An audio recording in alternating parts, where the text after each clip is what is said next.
Magandang umaga sa'yo, Iha. Mabuti naman at gising ka na. Si George, tulog pa ba? Gising na din po, Chang. Pero nag-aayos pa po at naglalagay ng skincare sa mukha. Alam niyo naman ang kaartehan ng baklang yun. Ito talaga si George. Akala ko talaga lalaki yan nung bata pa eh. Naalala ko pa noong nasa Maynila pa ako. Palagi siyang may nakakaaway sa mga kalaro niya. Nagulat na lang ako na magpunta kayo dito. Bakla na pala. Hindi naman bagay sa kanya dahil ang gwapong binata pa naman. Sinabi niyo pa. Ay, kung hindi nga siya ganyan bakla eh. Mapagkakamalan na siguro kayong magnobyo dahil sobrang malapit kayo sa isa't isa. Sayang nga po eh. Ano sabi mo, Iha? Ang sabi ko po, sayang po talaga si George. Kasi marami pong babaeng nagkakagusto sa kanya sa eskwelahan namin. Aba? Narinig ko yata ang pangalan ko. Ang aga-aga, Jella, pinagchichismisan niyo ko, ha? Anong pinagchichismisan? Napag-usapan ka lang namin. Magkaiba yun, no? Hindi ka namin pinagchichismisan, Iho. Ay, good morning po, Chang. Iha po ang itawag niyo sa akin, hindi Iho. Ay nako, bakla talaga. Hoy, Jella, may problema ka ba sa pagiging bakla ko? Wala. Ito talagang best friend ko. Masyadong maldita. Halina nga kayo't mag-almusal na habang mainit pa itong arroz kaldong niluto ko. Sige po, Chang. Halika na, bes. Upo ka na dito sa harap ng mesa. Siya nga po pala, Chang. Pagkatapos namin kumain, pupunta po kami sa bukid. Bukid? Anong gagawin niyo doon? Ayaw nga po pala. Hindi pa po pala namin nababanggit sa inyo. Ang sadya po talaga namin dito ay para sa research project namin. Kailangan po kasi naming makahanap ng matatabang lupain para sa study. At ang sabi po ni nanay, dito raw sa probinsya ninyo may magandang lugar. Malapit lang daw po kasi kayo sa bukid. Ay nako, yang si Nelia talaga ulyanin na. May kalayuan ng konti ang bukid dito, Iha. Mga 3 kilometro pa mula dito. Ganun po ba, Chang? Okay lang naman na malayo, Bes. Pwede naman nating lakarin yon. Total maaga pa naman. Tama ka dyan, Bes. Hindi pa naman tayo matatanda para mapagod agad sa paglalakad ng 3 kilometro. True! Tama! Ay teka, sigurado ba kayo? Pwede na ba yata niyong gawin yan dito? Maghanap na lang tayo ng matatabang lupa na pwedeng gamitin. Naku, hindi po pwede dyan. Kailangan namin ng perfect spot para sa study. Hindi lang basta lupa. May mga requirements po kasing ibinigay ang professor namin. Kailangan din po namin ng litrato ng buong lugar bilang proof na may papakita kay prof. Ay, nako, ganun ba? Ayoko sana magpunta pa kayo roon, mga anak. Baka mapahamak lang kayo. Ho? Bakit naman po kami mapapahamak? Baka kasi mapadpad pa kayo sa dulo. Iniiwasan ng mga tao ang bahaging yun. Bakit naman po nila iniiwasan? Huwag niyo pong sabihin may mga engkanto ron tulad ng mga nasa pelikula. Hindi engkanto, kundi aswang. Aswang? Oh, ganun. Naadyan ka na pala. OMG! Totoo pala talaga ang aswang? Oo, totoo sila. 2 dekada na ang nakalipas mula nang mangyari ang isang malagim na trahedya na sinapit ng pamilya Del Fierro. Nangyari ito nang nag-camping sila sa dulo ng bukid at isa lang sa kanila ang nakaligtas.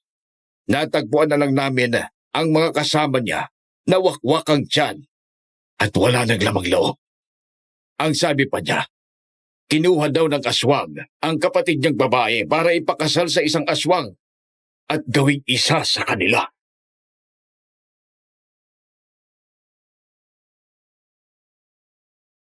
Magandang araw po sa lahat. Ako si Angela. Pero Jella ang tawag ng lahat sa akin. 35 taong gulang, kasalukuyang nakatira sa Pampanga. Isa po ako sa mga taga-subaybay ng programang ito at syempre, saludo rin ako sa lahat ng bumubuo ng kwentong takip silim. Lalo na sa inyo, Miss Anne. Ang ibabahagi ko po ngayon ay isang kwento na nangyari noong 4th year college pa lang kami ng best friend kong si George. Pareho kaming nag-aaral noon ng BS Agriculture at pareho kaming honor students na may pangarap sa buhay. Nang dumating ang araw na kailangan naming gumawa ng research project tungkol sa lupa, nagpasya kaming pumunta sa probinsya ng tiyahin ko para doon gawin ang aming proyekto.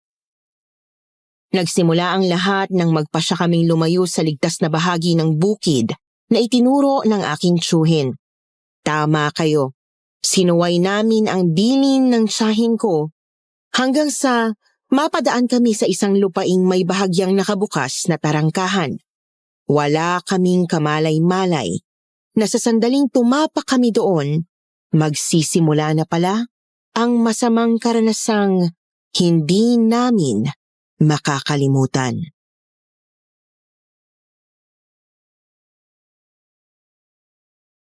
Grabe, nakakatakot naman po yung kwento niyo, Chong. Grabe naman po ang nangyari sa kanila, lalo na dun sa babae. Pinakasal talaga siya sa aswang? Sa pagkakaalam ko, pinikot daw ng aswang ang babaeng iyon. Nangako ang aswang na bubuhayin niya ang pamilya ng babae.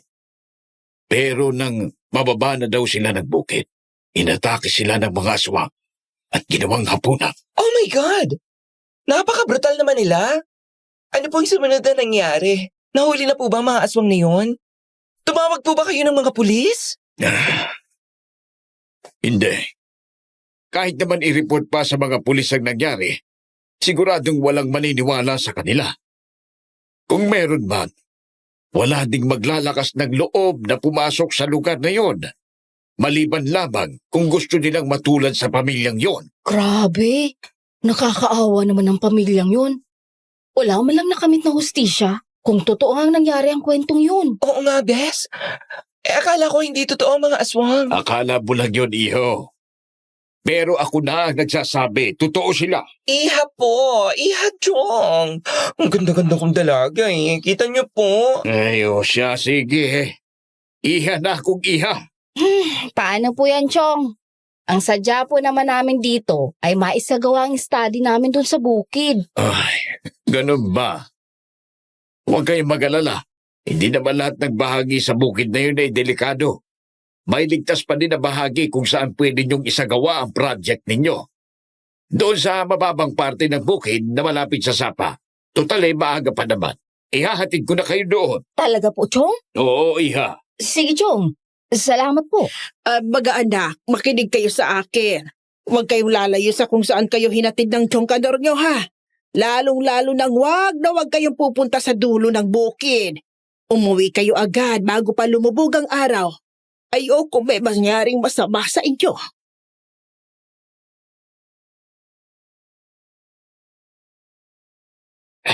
Nandito na tayo.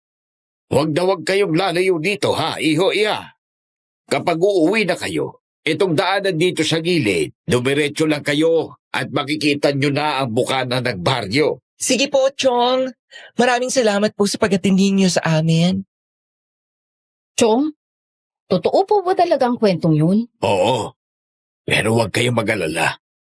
Malayo naman kayo mula roon sa sinasabi kong lupain at umaga naman ngayon. Eh diba, 2 dekada na po ang nakalipas. Wala nang mangyari yun. Ibig sabihin, pwedeng patay na din ang mga aswang na yun sa kwento nyo, Chong. Yun ang hindi ko pa sigurado. Basta't sundin nyo lang ang bilig ko at ako ay aalis na. Sige po, Chong. Mag-iingat po kayo. Kayo ang mag-iigat dito, iha. O siya, tutuloy na ako.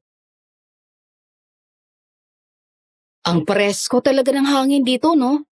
Ibang-iba sa syudad. Totoo, Bes. Ang ganda ng lugar na to.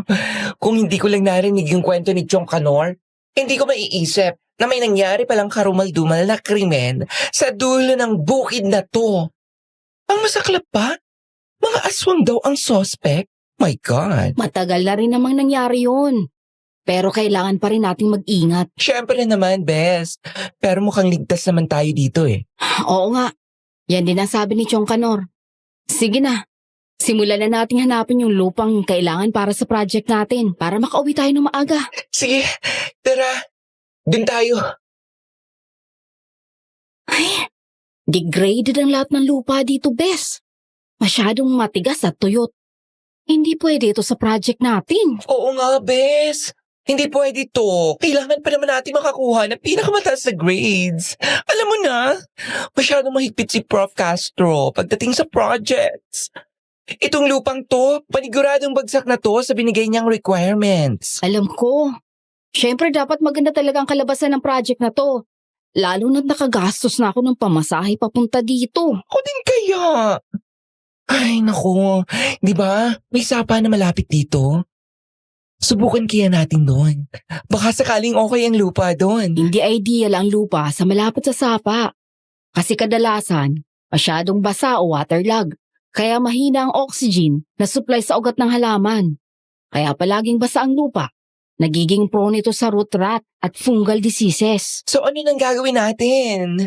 Tingnan mo naman ang itsura ng mga lupa dito. I-check mo nga ang pH level ng lupa. Baka nagkamali lang tayo ng kilatis. Sige. Wait lang. I-check ko.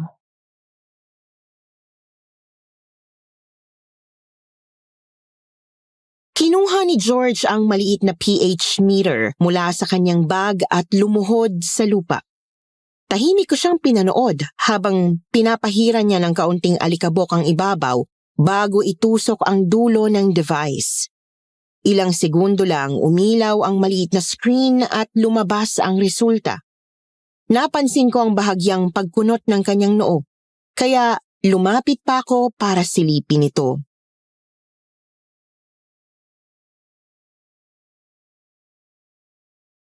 Negative, Bes! 8.7? Walang sustansya ang lupa. 6.5 ang kailangan natin base sa requirements na ibinigay ni Prof. Castro. Hindi pala lahat ng lupa sa bukid masustansya, no? Bes, agriculture student tayo. Isang tingin pa lang sa lupa, alam na natin. Wala talaga tayong nakikitang lupa dito na pwede nating gamitin. Pinipilit lang talaga natin. Paano kaya to? Ano kayang gagawin natin? Bes, wala tayong choice kundi maghanap sa ibang parte ng bukid. Baka sakaling may makita tayo ron. Pero bawal tayong lumayo, Bes. Yan ang bilin sa atin at yung kanor. Okay lang naman sigurong lumayo tayo ng konti. Doon tayo dumaan. Ay baka may taniman doon. Pero Bes, baka mapahamak lang tayo doon. Baka papunta yung daan na yun doon sa dulo ng bukid. Wala namang sinabi si Chong Kanor na yung daan na yan ang papunta sa dulo ng bukid. Huwag kang pala desisyon. Sa bagay, tama ka dyan. Bes, alam mo kung gaano ka-importante sa atin ang project na to. Kaya please, pumayag ka na. Ayoko ma-disappoint si tatay kapag nawala tayo sa ranking of honors dahil lang hindi tayo nakapasa sa project. Lalo na't unti-unti na siyang nagiging proud sa akin. Ako din naman, Bes. Ay, sige na nga. Pero wag tayong masyadong lalayo para makabalik agad tayo.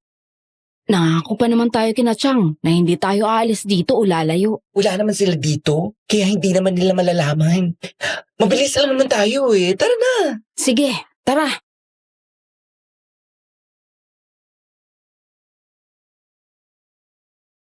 Naglakad na kami sa unahan at tansya kong mga 2 kilometro na ang nalalakad namin nang mapatigil kami. Nakita namin ang isang tarangkahang gawa sa kawayan. May bakod din sa paligid na yari sa alambre. Luma na ang tarangkahan at halos mabura na ang lahat ng letrang nakasulat sa karatula kaya hindi ko na ito mabasa. Hindi pa man kami nakakarating sa dulo ng bukid, iba na ang kutob ko sa lugar na yon. Pero iba ang naging reaksyon ni George nang makita ang mga puno ng mangga sa loob. Namangha siya at ako man ay natakam nang makitang ang dami ng bunga ng mga yon. Paborito na kasi namin yon simula pa noong high school, lalo na kapag may kasamang bagoong. Hinila naman ako ni George papasok pero agad ko siyang pinigilan.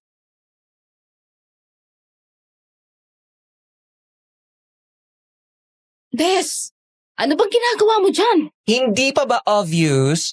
Papasok tayo, Bes. Halika na. Pumitas tayo ng mangga. Bes, baka bawal pumitas dyan. Kita mo naman may tarangkahan, di ba?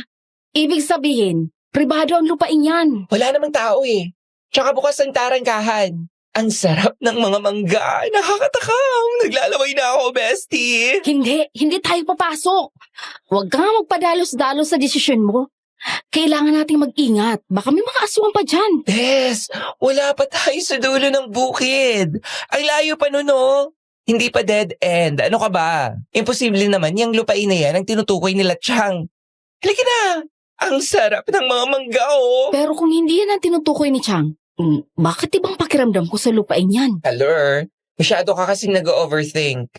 Huwag mo na kasing isipin ang sinabi ni Chong Kanor kanina. Kahit nga sila, hindi sure kung buhay pa ba ang mga aswang na yon. Kung totoo nga ang mga yon. Tsaka tanghali pa naman. At sa pagkakaalam ko, walang nagpapakitang aswang sa araw. Sa bagay, tama ka dyan sa iniisip mo. Pero, kailangan pa rin natin mag-ingat, Bes. Oo naman. Tsaka hindi na naman natin kailangang umakyat sa puno, oh. Sinusubo na lang sa atin ang bunga sa sobrang baba. Nilalapitan na tayo ng grasya, ayaw mo pa? Sige na nga, pumasok na tayo.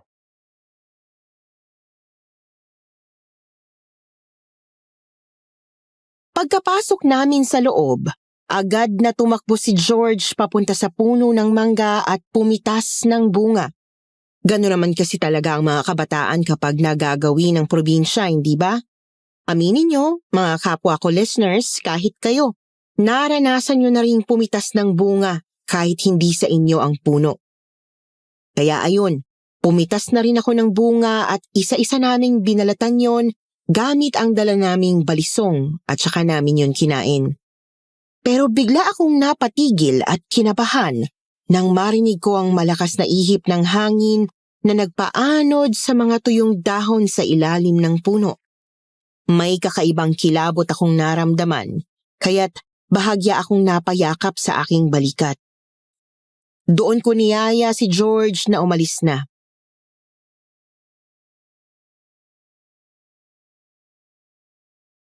Bes, halika na. Lumabas na tayo dito. Saglit lang, kumakain pa ako. Natataranta ka naman masyado. Hindi ako komportable dito, Bes. Parang may mali sa paligid. Basta tara na, lumabas na tayo dito. Eto na. Kumalma ka na nga dyan. Masyado kang tense sa sisirang beauty mo. Sus, wag mo nga akong ginaganyan, hindi ako natutuwa ha. Ang alin? Wala, tara na nga. Nakakainis.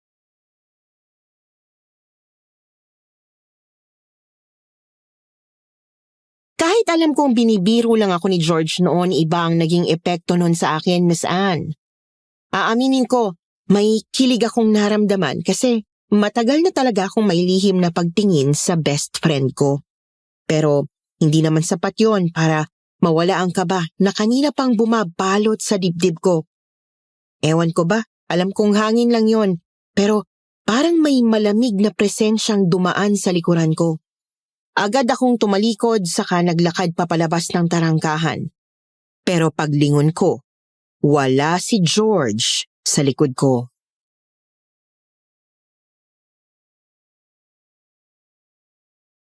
Bes! Halika dito! Akala ko ba nakasunod ka na sa akin? Anong ginagawa mo dyan, bakla? May taniman ng mga gulay ron, oh! Ang ganda pa ng lupa! Halatang mataba kasi maitim na maitim. Pwede sa gagawin nating project. Perfect! Talaga? Oo, Bes. Halika nga dito para makita mo. Oo, nandyan na. Oh, di ba? Tama ako, Bes. Oo nga, Bes. Ang dami pong tanim na gulay sa paligid. So, ano pang hinihintay mo? Tara na!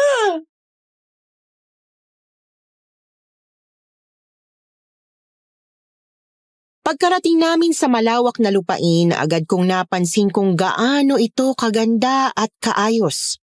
Halos sa lahat ng direksyon ay may mga tanim na gulay, okra, talong, kalabasa at sitaw na halatang maayos ang pagkakaalaga. Lunti ang luntian ng mga dahon. Habang abala akong tumingin sa paligid, si George naman ay nakaluhod sa lupa at tahimik na sinusukat ang pH level gamit ang tester na hawak niya. Maingat niyang itinutusok ang dulo ng device sa lupa.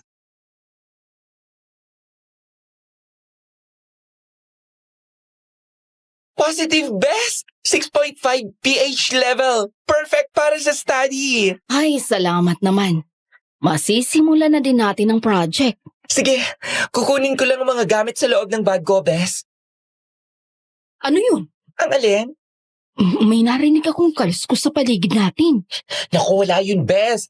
Ibon lang siguro yun o mga dahon na nahuhulog mula sa puno. Bes, may nagmamasid sa atin eh. Ay naku, iniisip mo pa rin kasi ang kwento ni Chong Kanor.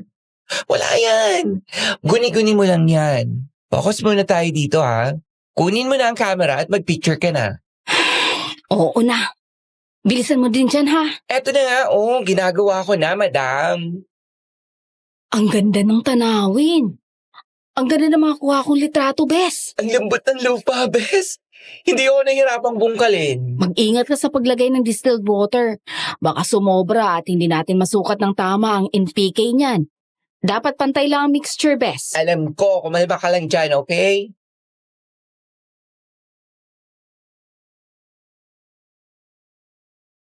Napatigil kami pareho sa ginagawa namin at napatingin sa isa't isa nang may marinig kaming kakaibang tunog. Saka kami tumingin sa malaking puno kung saan nanggagaling ang tunog. Parehong may halong takot at pag-aalinlangan sa aming mga mata. Pero bigla kaming nagulantang nang may lumabas na malaking uwak mula sa puno at lumipad sa harap namin.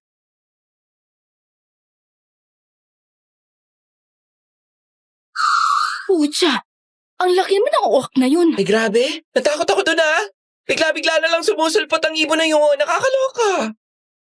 Sa pagkaalam ko, masamang sinyalis daw ang makarinig ng huni ng uwak. Hindi na tayo pwede magtagal dito, lalo na't malapit na lumubog ang araw. Mas mabuti siguro kung bukas na lang natin tapusin ang project sa umaga. Sige bes, saglit lang. At tatapusin ko lang tong first and second step para may output naman tayo ngayong araw. Sige, bilisan mo.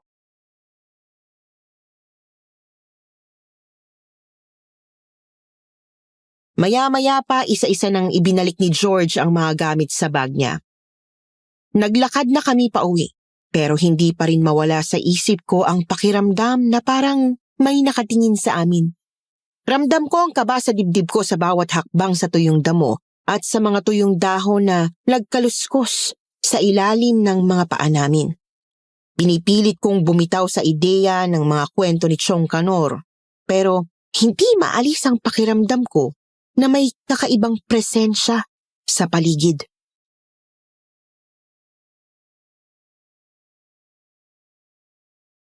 Hindi mo ba talaga nararamdamang parang may nakatingin sa atin? Wala naman ako napapansin, bes. Ano ka ba? Ano ba yung nangyayari sa'yo? Huwag ka masyadong magpadala sa takot mo. Hindi ako natatakot. Nag-iingat lang ako. Mas mabuti na maging alerto tayo sa paligid natin. Bes, anong hype na yun?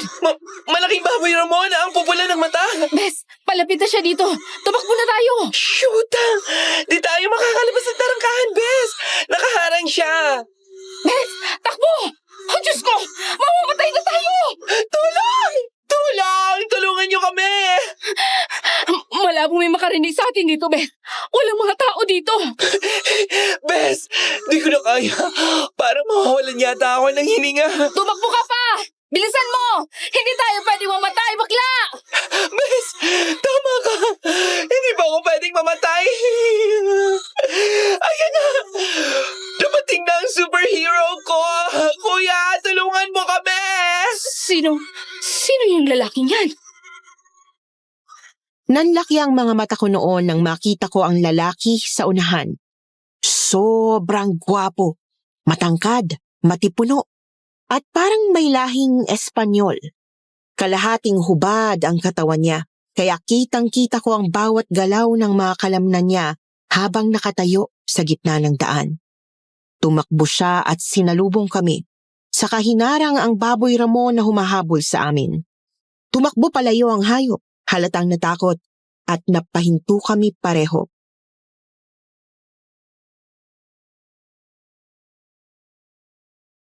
Hingal na hingal pa ako. Ramdam ko ang mabilis na tibok ng puso ko. Napatingin ako kay George. Halata sa mukha niya ang tuwa at paghanga. Nakangiti siya at nakatitig sa lalaki. Parang hindi makapaniwala sa nakikita niya. Habang ako naman ay napaisip kung bakit bigla na lang sumulpot ang lalaki. Bakit siya kinatatakutan ng baboy Ramo? Habang kami halos mawalan na ng hininga sa takot. Ramdam ko ang halo ng kaba at kuryosidad na may kasamang takot at pagdududa.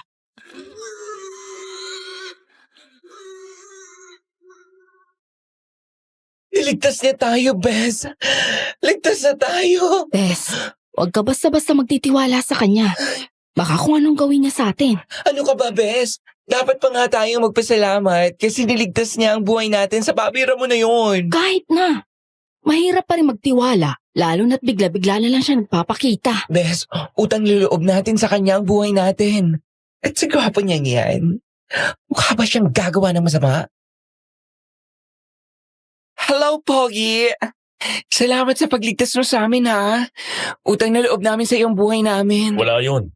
Ako nga pala si Randon. Ako nga pala si George. At eto naman ang best friend ko. Kinagagala ko kayong makilala. Ayos lang ba kayo?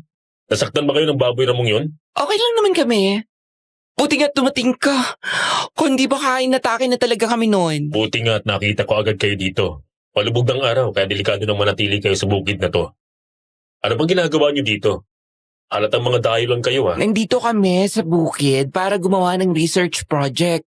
Pareho kaming DS Agriculture student at pinag-aaralan namin ang lupa sa taniman na to. Ganun ba? Mga estudyante pa pala kayo. Pero pwede na. Anong pwede na? Wala. Ako palang nag-aalaga ng mga taniman dito sa bukid. Ang malawak na taniman na to ay pag-aari ng pamilya namin. Kaya pala nandito ka? Oo, tama ka. Ikaw ba, Binibini? Ayos ka lang ba? May masakit ba sa'yo? Masyado ka kasing tahimik Wala, okay lang ako. Mabuti naman kung ganun. Napakasarap mo pa naman. Anong sabi mo? Ang ibig kong sabihin, masarap kayo sa paningin ng baboy ramo. Kaya kayo hinabol kanina.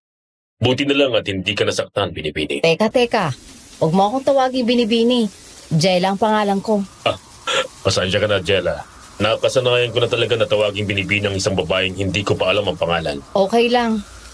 Pero, pwede ba ako magtanong sa'yo? Oo naman, ano ba yun? Yung baboy ramo kanina, sigurado ako hindi pangkaraniwan yon. Masyadong malaki at mapupula ang mga mata. Alam mo ba kung anong klaseng hayop yon? Paano mo nagawang takutin yun ng ganun kadali? Baboy ramo lang yun. May iba't ibang klase kasi ng baboy ramo. Kaya akala mo, hindi pangkaraniwan ang nakita mo. Pero kung laking bukid ka, malalaman mong baboy ramo lang talaga yun. Sigurado ka ba sa sinasabi mo? Oo naman. Bakit? Ano bang iniisip mo? Ang akala siguro ni Jella ay aswang yon. Nakwento kasi ng tiyuhin niya na may aswang daw sa dulo ng bukid na to. May nangyari daw kasing krimen noon na suspect daw ay ang mga aswang. Pero 2 dekada naman ang nakalipas. Kaya hindi na ako naniniwalang may aswang pang nabubuhay sa panahong to. Ganun ba? Tama, matagal na panahon na mula nang mangyari yon. Kaya hindi mo na dapat iniisip pa, Jella. Sa tingin ko, kailangan na naming umalis. Salamat ulit, Randon. Hindi kayo pwedeng umalis. Ano? Kasi magdidilim na at siguradong nasa paligid pa ang baboy ramo na yon. Hindi naman sa tinatakot ko kayo pero tuwing gabing naglalabasan ng mga mababangis na hayop sa bukid na to. Hindi ligtas na maglakad pa kayo pababa ng bukid. At baka hindi na kayo makauwi pa ng buhay. Bestie, natatakot ako.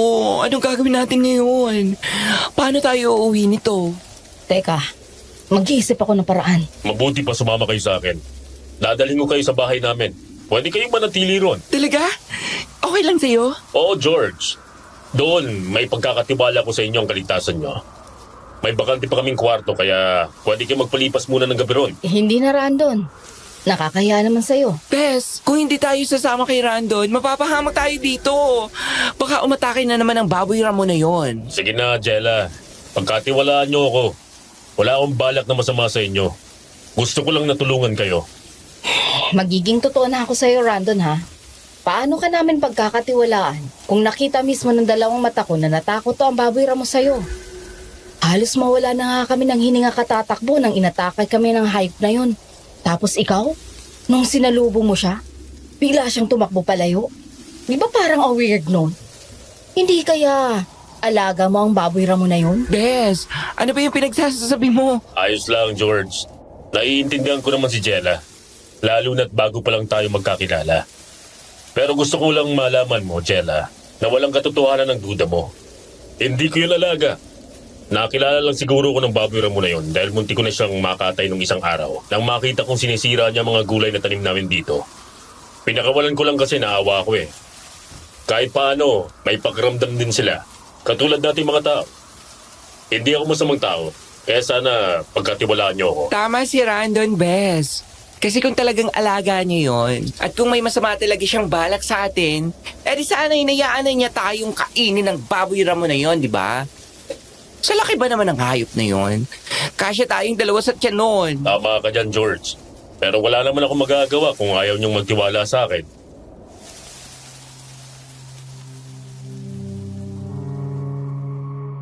Seryoso siya sa mga sinabi niya at wala rin naman akong magagawa nun kundi magtiwala sa kanya, Miss Anne. Tama rin naman siya. Kung ipipilit pa naming bumaba sa bukid, baka mas lalo lang kaming mapahamak. Siguro, sobra lang talaga akong nag-iisip dahil sa kwento ni Chong Canor at sa mga nangyari kanina.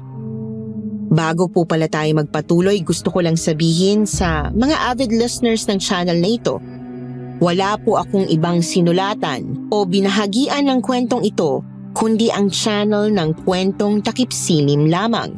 Kaya kung maririnig ninyo ito o makikitang nakapost sa ibang channel, pakireport na lang po sa YouTube o ipagbigay alam sa comment section para ma-aksyonan agad ni Miss Anne. Salamat po, mga mahal naming listeners. Yun nga po, sa pagpapatuloy ng ating kwento, nakapagdesisyon akong pumayag sa sinabi ni Randon. Pero alam kong kailangan pa rin naming mag-ingat, lalo na't hindi pa namin kilalang mabuti si Randon. Nilakad namin ang medyo matarik na daan na tinatansya kong mga nasa 1 kilometro bago namin makita sa unahan ang 2 kubo. Ang isa ay maliit at ang isa naman ay may kalakihan.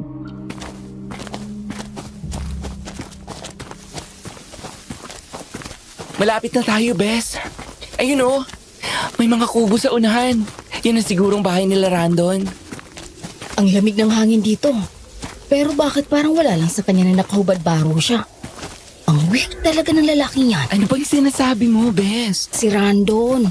Parang may kakaiba sa kanya. Ikaw talaga kung ano-anong iniisip mo. Pero tama ka dyan. Kakaiba talaga siya kasi sobrang gwapo niya, Bes. Hindi yan ang ibig kong sabihin. Ay nako, ewan ko sa'yo. Umandar na naman yung kabaklaan mo. Anong magagawa ko kung attracted talaga ako sa kagwapuan niya? Ang gawin mo, maging maingat ka. Hindi porket gwapo siya, magtitiwala na tayo sa kanya. Ay nako, tinulungan na tayo ng tao, pagdududahan mo pa. Halika na nga, naiiwan niya na tayo. Ang bilis niya maglakad oh.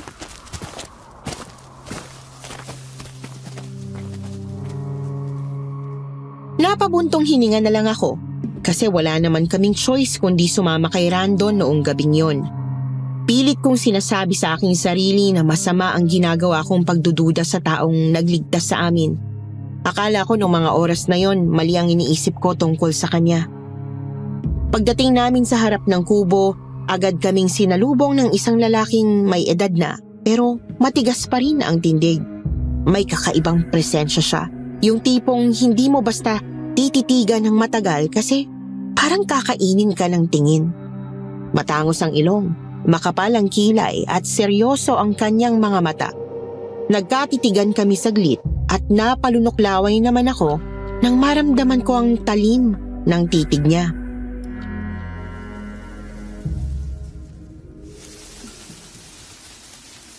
Hello po, magandang gabi po sa inyo. Magandang gabi po. Kayo po ba ang tatay ni Randon? Ako nga. Sino ba itong mga kasama mo, anak? Amang, si Jella at George nga po pala. Nakita ko sila malapit sa ating taniman na hinahabol ng baboy ramo. Ang hayop na yon, gumagala na naman sa lupay natin. Buti na lang at nailigtas ko sila bago pa sila tuluyang mapahamak. Ganon ba? Mabuti naman at dinala mo sila rito. Ako nga pala si Manuel, ama ako ni Randon.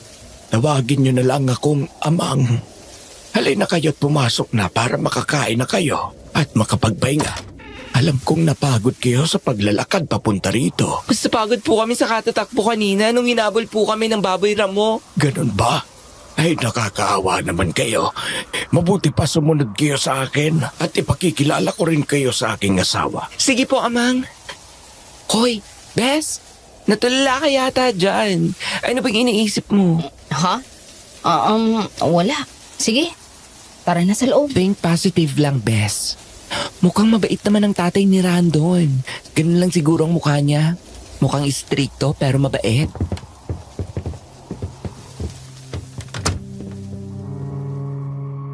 Pagpasok namin sa loob ng bahay, agad kong nilibot ng tingin ang paligid. Maayos at malinis ito. Kahoy ang sahig. May mga lumang upuan sa gilid at kurtinang puti na halatang ilang taon nang hindi nalalabhan. Habang papasok kami, bigla akong may naamoy na malansa. Matapang na amoy ng dugo. Napakunot ang noo ko at bahagyang napatigil sa paglakad. Tumingin ako sa sahig, sa dingding, pati sa sulok ng mesa. Pero walang bakas ng kahit ano. Napalingon ako kay George at nakita kong napangiwi rin siya habang bahagyang sinasara ang ilong niya. Bago pa ako tuluyang kabahan, biglang bumukas ang pinto sa isang kwarto. Halos sabay kaming napalingon ni George. Mula ron, lumabas ang isang matandang babae. Mga nasa 60 siguro. Payat, medyo nakayuko na at nakapusod ang kulay abong buhok. May hawak siyang basahan at tila galing sa paglilinis. Mukha siyang mabait, may maamong ngiti at banayad na kilos pero may kung anong kakaiba sa ekspresyon niya. Parang pilit lang ang ngiti at habang lumalapit siya, hindi siya makatingin ng diretsyo sa amin.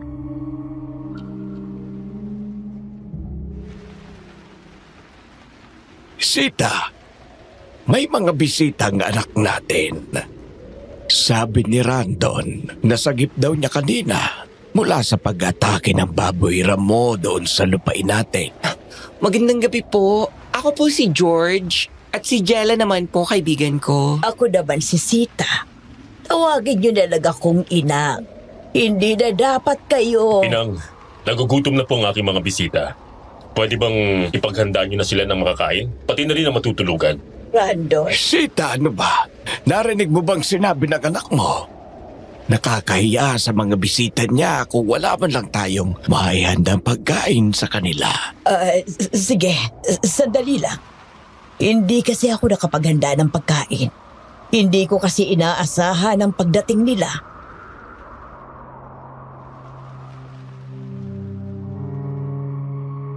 Napansin kong parang may gusto talagang sabihin si Inang Sita. Pero sa tuwing magbubukas siya ng bibig, agad siyang napipigilan ni na Amang Manuel o ni Randon. Parang sinasadya talaga na huwag siyang makapagsalita. Napatingin ako kay George pero mukhang hindi niya napansin. Ako lang yata ang nakaramdam na may kakaiba sa pagitan nila. Parang may tinatago. Medyo kinabahan ako pero pinilit kong huwag ipahalata. Napansin ko rin na mas humigpit ang hawak ni Inang Sita sa basahang dala niya bago siya pilit na ngumiti.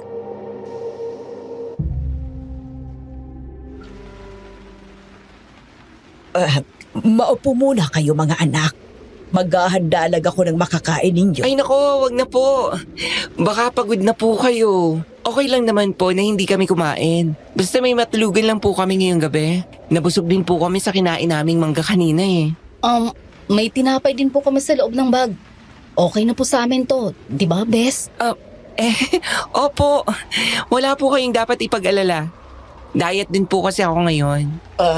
Sige, ihahatid ko na kayo sa magiging kwarto ninyo. Inang, mabuti pang doon na lang matulog si Jella sa kwarto ko. At ako, dito sa labas. Lalaki pa rin si George, kaya hindi pwedeng sa isang kwarto sila matulog. Naku, hindi pwede yan. Hindi kami naghihiwalay ni Jella. Tsaka hindi ako lalaki, binabai ako. Ano ka ba, Randon? Kahit kailan, hindi ko pag-iintensyonan si Jella, no? Hindi kami talo, di ba, Bes? Oo. Mag-best friend na kami mula pagkabata. At madalas siyang natutulog sa kwarto ko. Kaya okay lang. Wala namang mali siya sa akin. Kasi kung titingnan nyo, mas babae pa nga yan kaysa sa akin eh. Oo nga naman. Pero iisa lang ang kama ng kwarto, iha. Ayos lang ba sa'yong magtabi kayo matulog? Oo po. Sige, medyo malaki naman ang kama. Halina kayo't ihahatid ko na kayo. Brandon, good night sa'yo ha. Salamat talaga. Sa inyo rin, George. Lalo na sa'yo, Jella.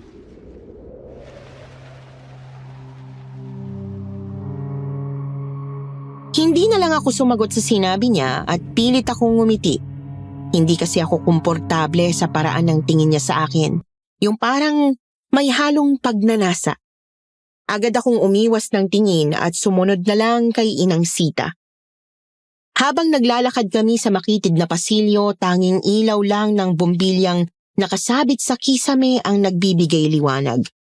Sa bawat yapak namin umuugong ang sahig na kahoy. Huminto si Inang Sita sa pinakadulong pinto na medyo may kalumaan na ang kahoy na amakan.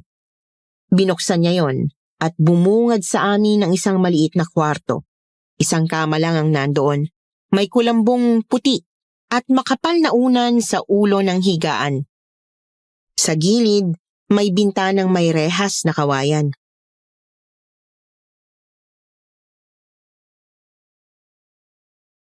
O siya, maiwan ko na kayo dito mga anak.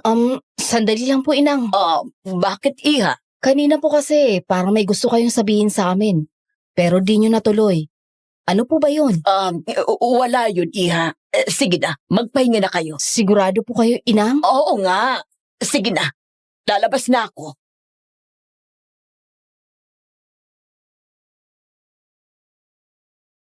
Pagkaalis ni Inang Sita, napabuntong hininga naman ako. Dahil sa loob ko, alam kong nagsisinungaling siya sa akin. Hindi ko lang alam kung bakit o kung ano talagang tinatago nila sa amin.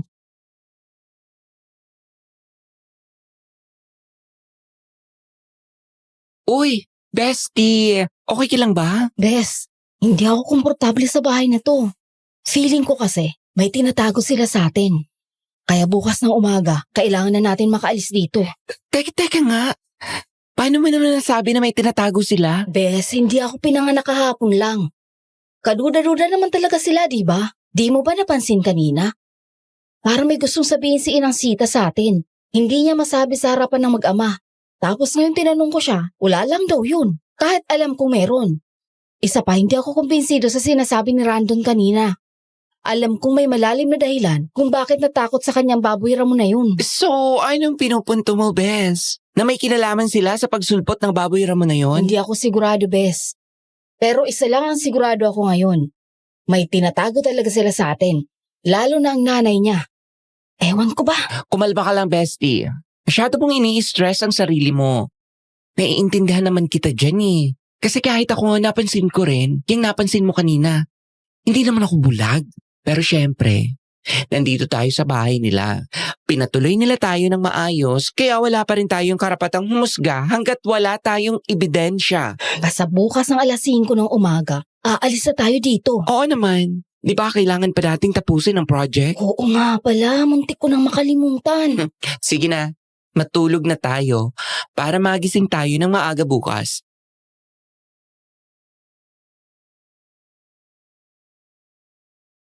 Nakatulog naman kami ng matiwasay ng gabing yon at nagising ng bandang alas 7 na ng umaga. Napahaba yata ang tulog ko, kaya napabalikwas ako pagtingin ko sa relo ko. Agad kong ginising si George para bumangon dahil aalis na kami. Paglabas namin ng kwarto, nadatnan namin si Amang Manuel at si Rando na seryosong nag-uusap. Hindi ko man marinig ang pinag-uusapan nila, halatang seryoso ito. Nang makalapit kami, napansin kong tila nagulat pa sila nang makita kami.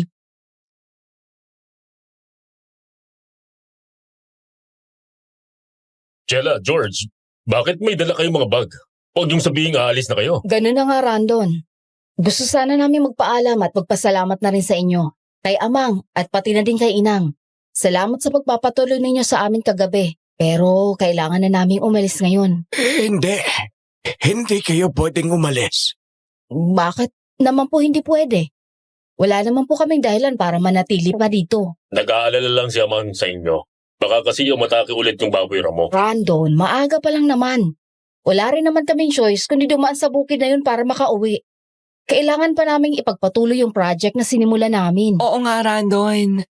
Kung ako lang din, gusto ko manatili dito. Pero kailangan na naming matapos ang project namin. Sigurado ako nag-aalala na rin yung tsahe ni Jella sa amin. Oo nga pala. Kailangan niyo pa palang tapusin yung project niyo. O sige, ihatid ko na lang kayo sa taniman para Masiguro kung ligtas kayo. Pero nandun na lang. Amang, ako na pong bahala sa kanila.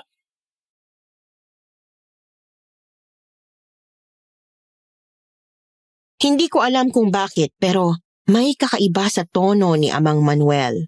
Parang ayaw talaga niyang paalisin kami. Pakiramdam ko gusto niya kaming pigilan. O baka nga ikulong pa. Huminga ako ng malalim para kumalma at pinilit kong ngumiti. Baka kasi mahalata niyang nagdududa ako. Hindi rin kasi ako pwedeng mambintang sa kanila kasi wala naman akong ebidensya at baka namali lang ako ng pagkaintindi.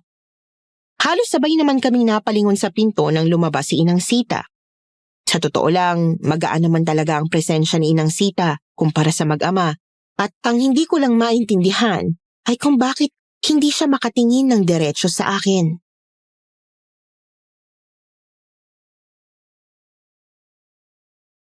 Inang Sita, magpapaalam na po kami sa inyo. Talaga? Aalis na kayo mga anak. Opo, Inang. Maraming salamat po sa pagpapatuloy ninyo sa amin. Ay, ganun ba? O siya, sige.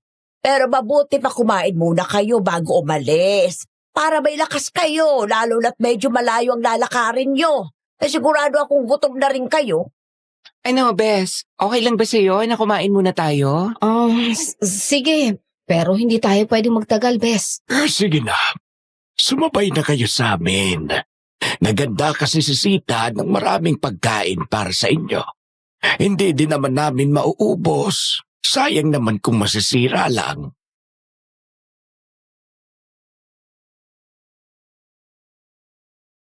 Nagkatinginan kami ni George, tapos sabay na rin kaming pumayag. Gutom na rin kasi kami pareho dahil hindi kami nakapaghapunan kagabi. Pero pagkaupo namin sa mesa, nagulat ako sa mga nakahain. Nilagang talong, okra at manggalang. Walang kanin, ni tinapay man lang ay wala.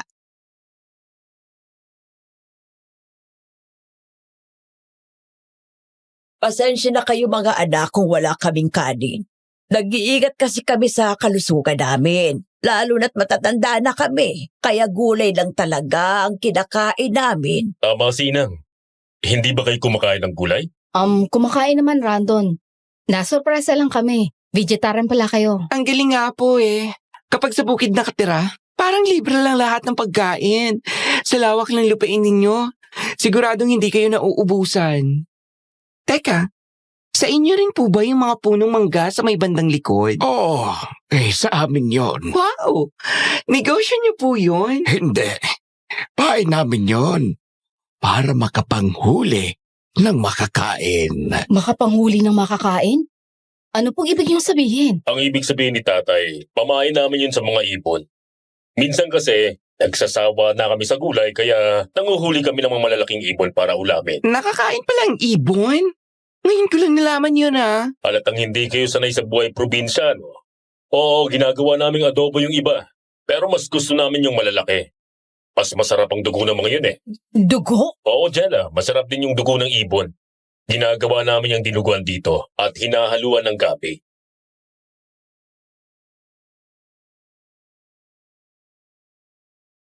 Hindi ko maipaliwanag pero parang may kakaiba sa sinabi ni Randon. Buong buhay ko, ngayon ko lang narinig na pwedeng gawing dinuguan ang dugo ng ibon.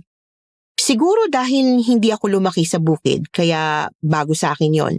Pero aaminin ko, medyo kinilabutan ako. Pilit akong ngumiti noon pero sa loob ko, gusto ko na talagang makaalis.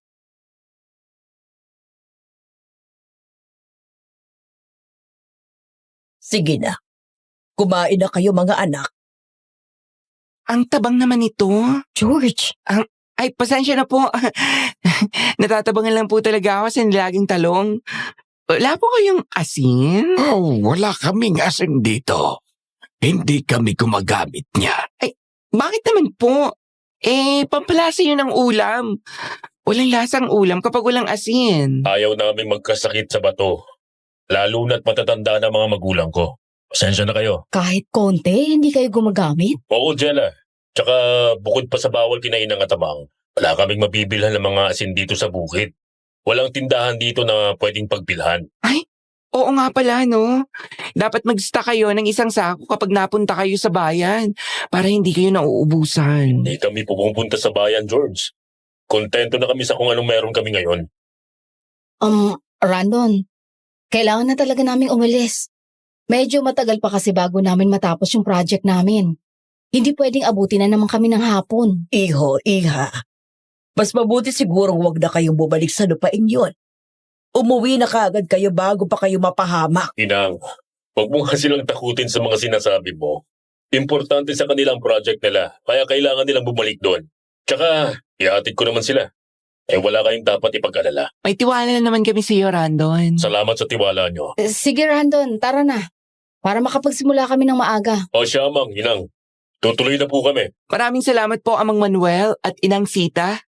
Magpapaalam na po kami.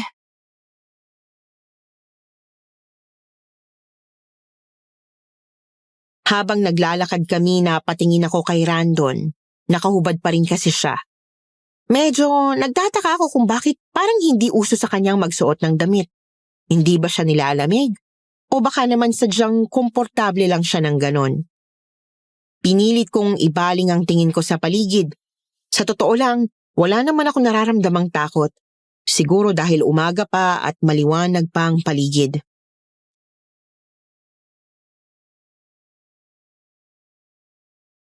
Okay na kami dito, Randon. Pwede ba na kaming iwan? Sige, mag-iingat kayo dito.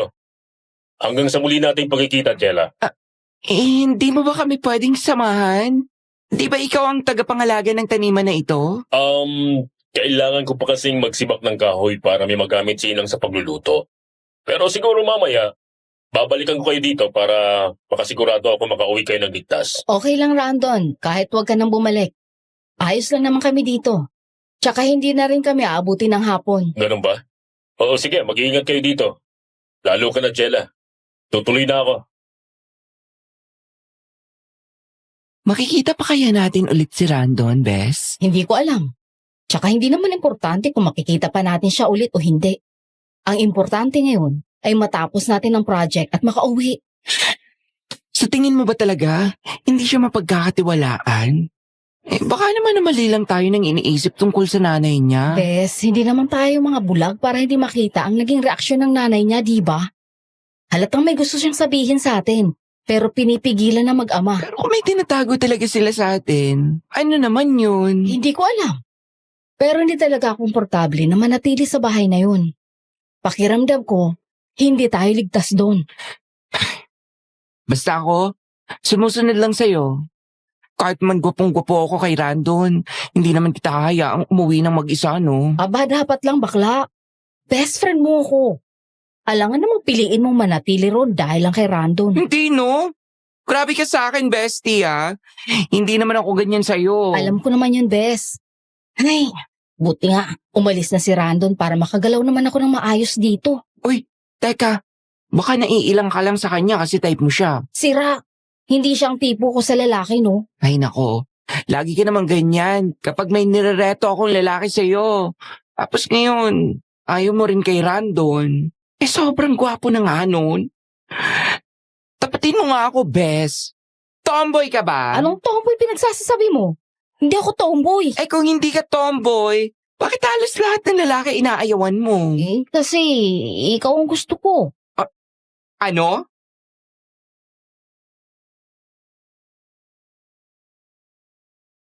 Hindi ko alam kung anong sumapi sa akin at nasabi ko yon. Parang bigla lang lumabas sa bibig ko. Wala man lang preno, wala man lang pagdadalawang isip. Ang salitang yon ay paulit-ulit na umaalingaw-ngaw sa isip ko habang nakatitig ako kay George. Napatigil kami pareho at sa ilang segundong yon, parang pati buong paligid ay tumigil din. Nakatingin lang siya sa akin at ako naman, Diyos ko.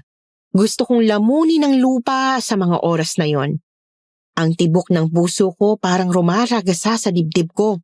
Hindi ko alam kung dahil sa kaba, sa hiya o sa takot na baka masira ang pagkakaibigan namin. Agad ko namang binawi ang sinabi ko sa kanya.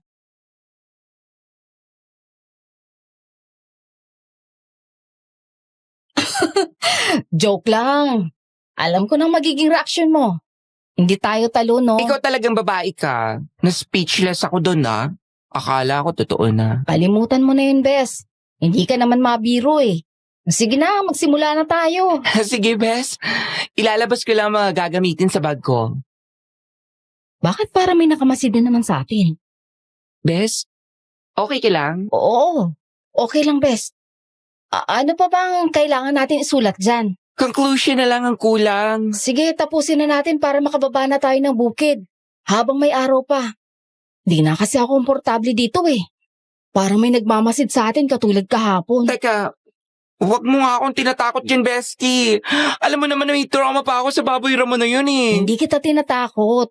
Totoo ang sinasabi ko, kaya bilisan na natin.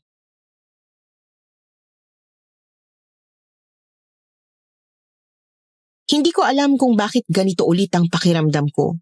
Yung malamig na hangin sa bukid, parang may halong kilabot na dala. Nakakapanindig balahibo. Ang sabi ko pa nga kahapon, baka guni-guni lang. Pero hindi ko makalimutan yung naramdaman ko bago kami inatake ng baboy ramo. Yung pakiramdam na may nakamasid. Pareho na naman ngayon. Maya-maya pa habang si George ay nakayuko sa papel, abala sa pagsusulat, hindi ko mapigilan ang panlalamig ng kamay ko. Pero hindi ako nagpakita ng takot sa mga oras na yon.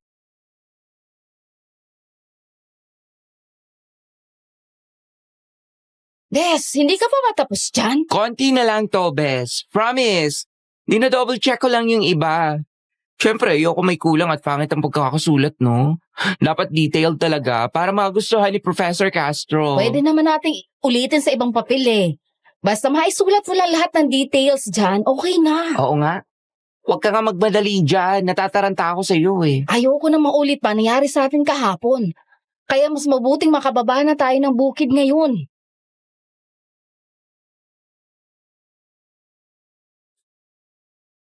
Medyo kinabahan ako nang maramdaman ko ulit yung lamig sa paligid. Pinilit kong magpakatino, pero napatingin ako sa paligid. Yung mga dahon ng gabi, gumagalaw kahit walang hangin.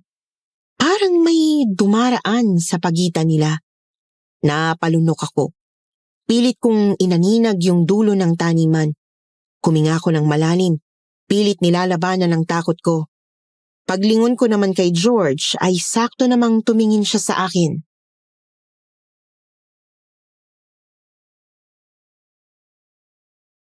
Tapos na rin, Bes! Yes! Sa wakas! Ay, salamat naman, Bes. Makakauwi na din tayo. Oo nga, bestie. Sigurado ako malaki ang makukuha nating grades kay Professor Castro dahil nasunod natin ang lahat ng requirements na binigay niya. The best ka talaga. Sige na, halika na. Malayo pang lalakarin natin pababa ng bukid.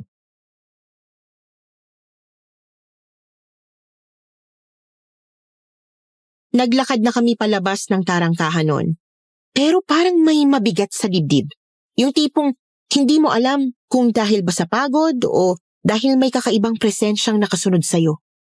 Tahimik lang kaming dalawa ni George at tanging tunog lang ng yabag namin sa lupa at pagaspas ng mga dahon ang maririnig.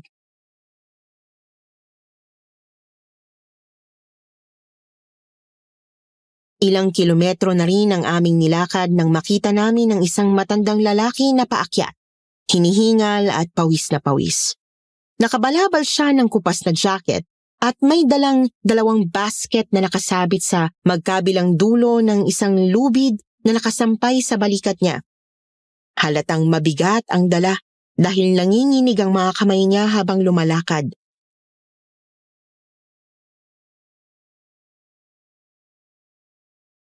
Bes, tulungan natin si Lolo, dali! Teka lang, bestie. Ito talagang baklang to nang iiwan. Bestie! Halika! Tulungan mo akong alalayan si Lolo! Sumisikip ang dibdib niya! Sige, nandyan na. Alalayan mo si Lolo, Bes. Ako nang magbubuhat ng mga basket. Pauupuin muna natin siya sa ilalim ng malaking punong yun, oh. Sige, bestie. Lolo, kumapit ka lang sa akin. Ako ang bahala sa'yo. Salamat, Iha.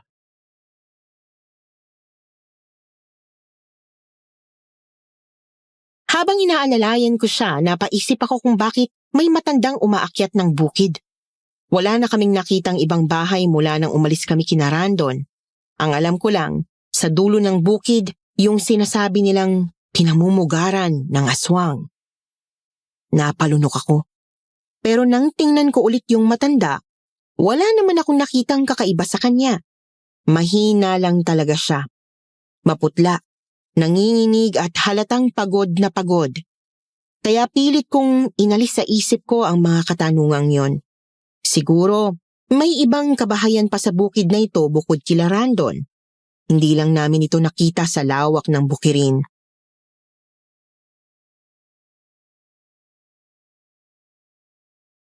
Lolo, okay lang po ba kayo?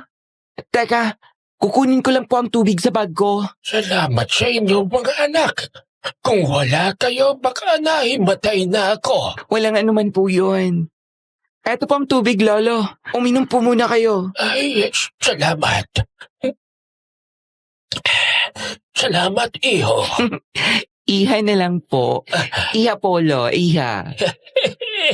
Pasensya ka na, iha. Okay lang po, Lolo.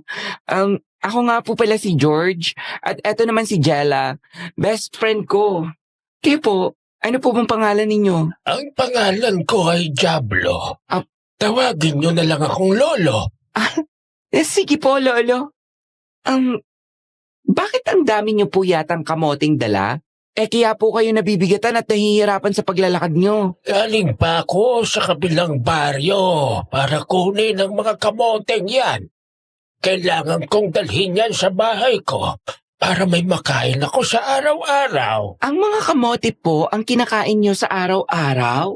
Wala pong kanin o ulam? Hindi uso sa akin yan, iha. Matanda na ako. Kaya umiiwas ako sa mga pagkain na nagbibigay ng sakit sa akin. Lalo na't malayo pa ang doktor mula dito. At wala akong perang maibabayad sa ospital kapag nagkasakit ako. Magkapareho sila ng pamilya ni Randon. Pero hindi po kayo nagsasawa sa kamote lang, Lo? Hindi naman laging kamote ang kinakain ko. Minsan ay mga gulay naman. Lolo, saan po ba kayo nakatira? Wala po ba kayong kasama sa bahay nyo? Ay, mga ilang kilometro pa mula dito, iha. Meron akong anak at apo. Pero hindi na ako nagpasama pa. Bakit po? Napakadelikado po sa edad nyong yan ang maglakad mag-isa sa bukid. Lalo na't ang layo pa ng nilakad nyo. Matagal ko na tong ginagawa, iha. Ngayon lang napadami ang dala kong kamote kaya nabigatan ako.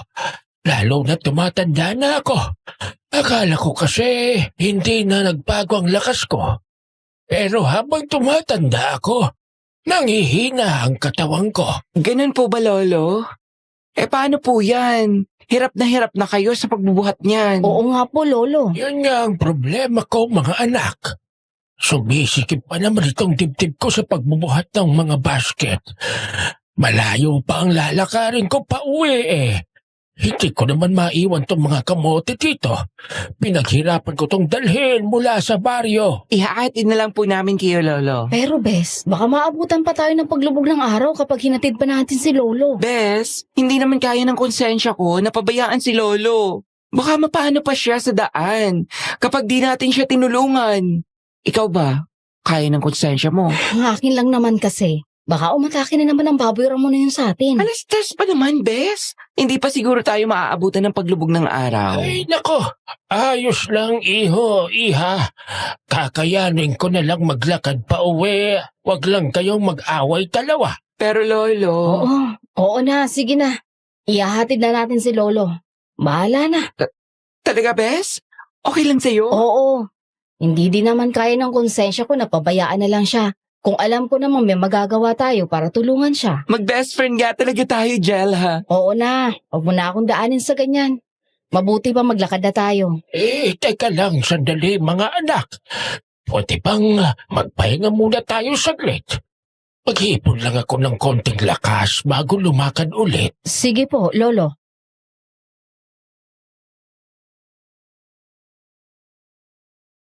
Hindi ko naman masisisi si George noon sa pagpiling tulungan si Lolo Diablo Kasi alam kong likas na matulungin at maawain talaga siya noon pa man. Medyo nawiwirdohan lang talaga ako sa pangalan na Diablo. Sa totoo lang, iba ang dating ng pangalan na yun sa akin kasi parang galing ang salitang ito sa Diablo o demonyo. Pero ayoko na lang itong pag-isipan ng masama at bigyan pa ng kahulugan. Baka kasi nagkataon lang at may pagka-misteryoso naman talaga ang pangalan ng matatanda noon. Tansya ko ay umabot ng kalahating oras ang aming pahinga sa ilalim ng punong nara. Si Lolo Diablo nakasandal sa puno, nakapikit at humihinga ng malalim. Parang pinipilit makabawi ng lakas. Si George naman nakatingala sa kalangitan pero halatang pagod na rin. Ako, hindi mapakali. Paulit-ulit kong tinitingnan ang paligid.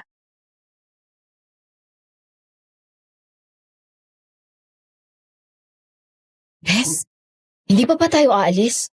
Kailangan na natin ihatid si Lolo para makababa tayo agad sa bukid nang hindi ba lumulubog ang araw. Nakakahiya naman kasi kung gigisingin ko, Bes.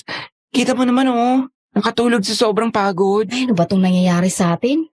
Pinaglalaroan yata tayo ng panahon, Bes. Imbis na makakauwi na tayo nagka-problema pa.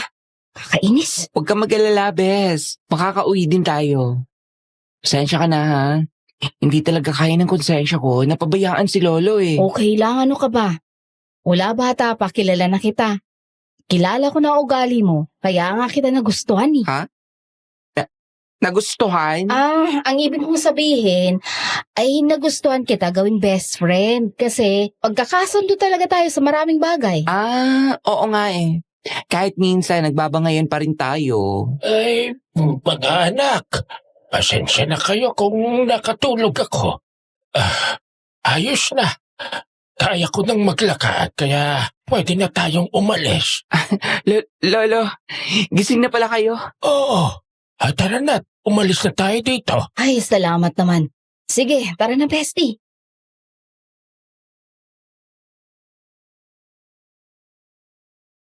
Muli kaming naglakad pabalik sa ibabaw ng bukid. Si George buhat ulit ang 2 basket ni Lolo, habang ako naman ay nakaalalay kay Lolo Diablo. Lumipas ang mahigit 1 oras. Hindi pa rin kami nakakarating sa bahay ni Lolo Diablo.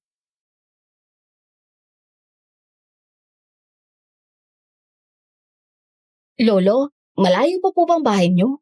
Kasi parang ang tagal na nating naglalakad Mahigit 1 oras na po yata. Konti na lang, iha. Konting tiis pa. Bes! Ang baboy na mo! Nandiyan na naman! Diyos ko! Hayop na yan! Umatake na naman! Iha. Tumakbo na kayo. Iwan nyo na ako dito. Hindi, Lolo! Hindi ka namin iiwan dito! Bes, mamamatay tayo kapag hindi tayo tumakbo! Anong gusto mo? Iwanan natin si Lolo? Anong gagawin natin, Bes? Importante ang buhay natin! Lintik! Ayun na siya!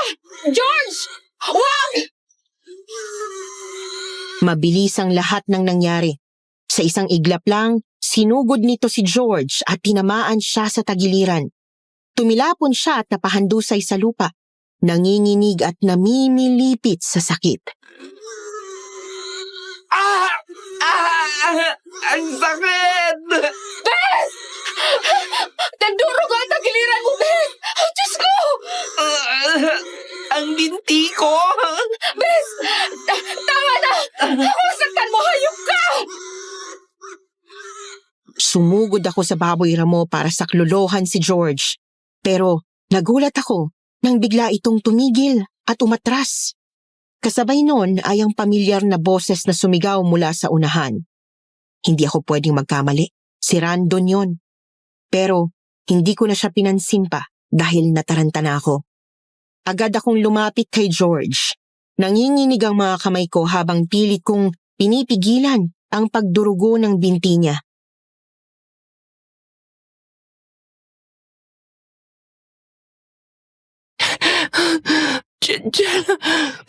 Ayoko pa mamatay, Hindi ka pwedeng mamatay! Nagdurugo ang binti niya at tagiliran. Kailangan natin siyang magamot agad. tulungan mo kami dito, Aba! Apo? Apo niyo si Randon? Oo, Iha. Bakit? Kilala mo rin siya. Ang sakit! Sobra! Mamamatay na yata ako. Mamaya na kayo mag-usap, please. Dalhin niyo na ako sa ospital, Bes. Tulungan niyo ako. Tara na, dalhin na natin siya sa bahay para magamot siya ni Inang. Hindi siya pwede maubusan ng dugo. Sige, Ako nang bahala kay George, Jella. Ako na magbubuhat sa kanya. sige. Aalalayan ko lang sila. Paano nga?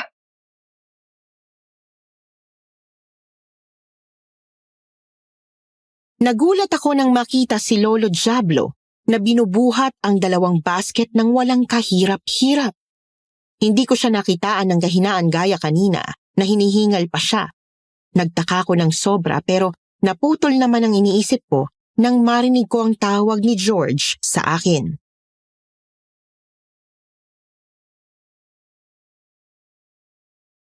Bes, halika na. Ano pa hinihintay mo dyan? Pakabalikan pa tayo ng hayop na yun. Oo, nandyan na, Bes. Iha, ayos ka lang ba? Bakit ganang ka makatingin sa akin? Nagulat lang po ako na nabuhat niyo na po ang mga basket ng kamote na walang kahirap-hirap.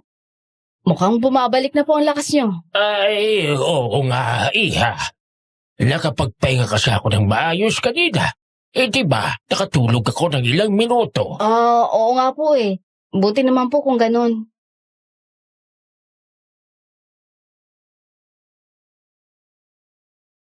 Pilit akong ngumiti sa kanya pero sa loob-loob ko, hindi ako naniniwala sa mga sinabi niya. Pero dahil sa kalagayan ni George noon, wala akong choice kundi sumama sa kanila kesa hayaang mamatay ang best friend ko. Mahigit kalahating oras din siguro kaming naglakad bago kami nakarating sa bahay ni Randon. Nakita ko na naman si Inang Sita sa labas ng kubo na nagulat nang makita kami.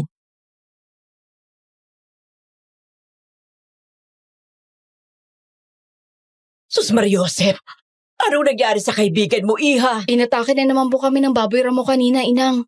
Nakikiusap po ako. Tulungan niyo po kami. Sabi po ni Randon, kaya niyo pong gamutin si George. Oo, kumalma ka lang, Iha. Dalhin mo muna si George sa loob ng kwarto, anak. At ako nagbahala sa kanya. Sige, Inang. Hintayin mo ako dito, Jella. Ipapasok ko lang si George sa loob. Sige, Randon. Isasamahan na kita sa loob, Sita. Sige, Manuel. Sasama rin po ako sa loob, Inang. Amang. Hindi pwede. Dito ka lamang sa labas. Hintayin mong lumabas kami kapag ayos ng kaibigan mo. Pero Amang Manuel.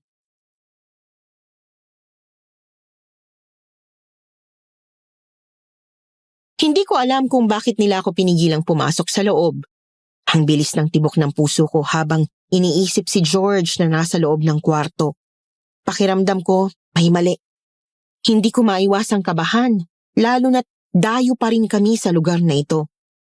Bigla akong napaisip nun. Paano kung may iba silang balak? Paano kung hindi lang pagtulong ang dahilan kung bakit nila kami pinatuloy dito? Hindi ko maiwasang magduda. Kahit anong pilit kong sabihin sa sarili kong mababait sila. May kakaiba talaga sa pamilya ni Randon, sa paraan ng tingin nila, sa mga galaw nila. Lalo na sa nakita ko kanina kay Lolo Diablo. Napabuntong hininga na lamang ako habang nirarab ang magkabilang palad ko. Sinusubukan kong pakalmahin ang sarili ko pero sa totoo lang, mas lalo lang akong kinakabahan sa bawat segundong lumilipas.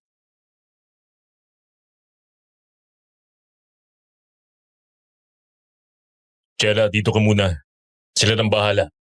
Magtiwala ka sa kanila. Mapapagaling nila si George.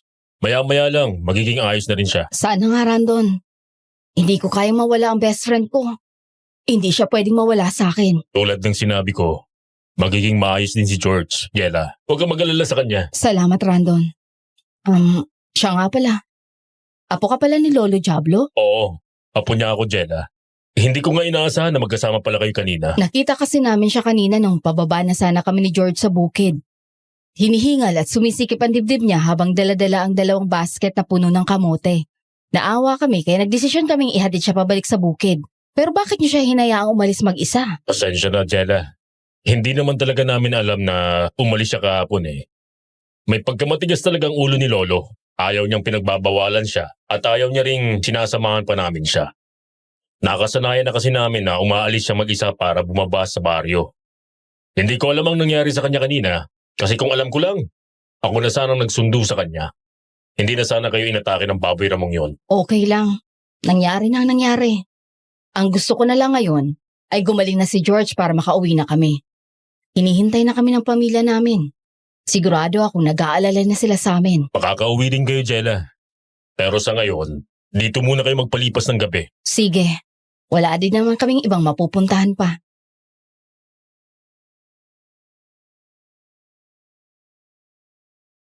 Sa totoo lang, mahirap para sa akin na paniwalaan ang sinabi ni Randon. Hindi kasi kapani-paniwala ang sagot niya pero wala akong magagawa kundi makisama, lalo na't sugatan si George sa ngayon. Maya-maya pa ay bumukas na ang pinto ng kwarto at lumabas si Inang Sita at Amang Manuel. Nanginginig naman ang kamay ko habang nakatingin ako sa kanila na parang gusto kong malaman agad kung ano na ang lagay ni George pero natatakot din akong marinig ang sagot nila.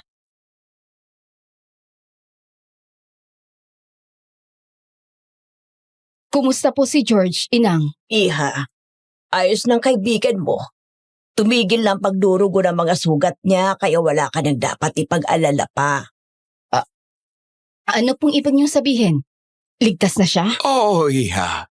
Malakas ang katawan ng kaibigan mo. Hindi basta-basta bibigay yon. Nagpahinga lamang ang diwa niya, pero ligtas na siya. Salamat naman sa Diyos kung ganon. Gusto ko po siyang makita. Pwede ka nang pumasok, Iha.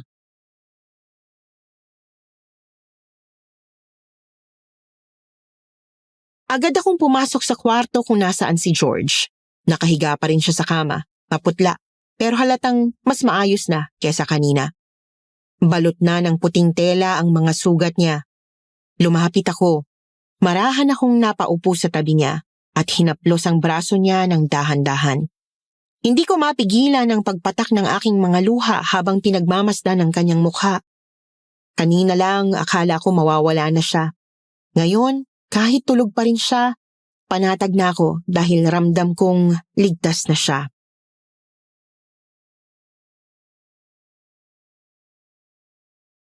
George, naririnig mo ba ako? Ligtas ka na. Ayos ka na, okay? Huwag mo na akong takutin ng ganito. Hindi ko kaya mawala ka, Bes. Hindi pwede. Hindi mo lang alam kung gaano kita kamahal. Iha, pasensya na sa istorbo ha. Maghapunan ka na muna. Hayaan mo munang makapagpahinga si George. Kailangan niya ng mahimbing na tulog para tuluyang gumaling. Oo nga, Jella. Kumain ka na muna. Salamat po, pero wala po akong ganang kumain ngayon. Gusto ko lang munang bantayan si George.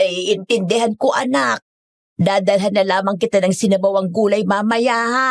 Hindi pwedeng hindi ka kakain kasi manghihina ka, Iha. Opo, Inang. Susubukan ko po. Maraming salamat po sa inyo. Halika na, Sita. Kakain na tayo. Hayaan mo na silang magpahinga. O siya, maiwan na kita dito, Iha.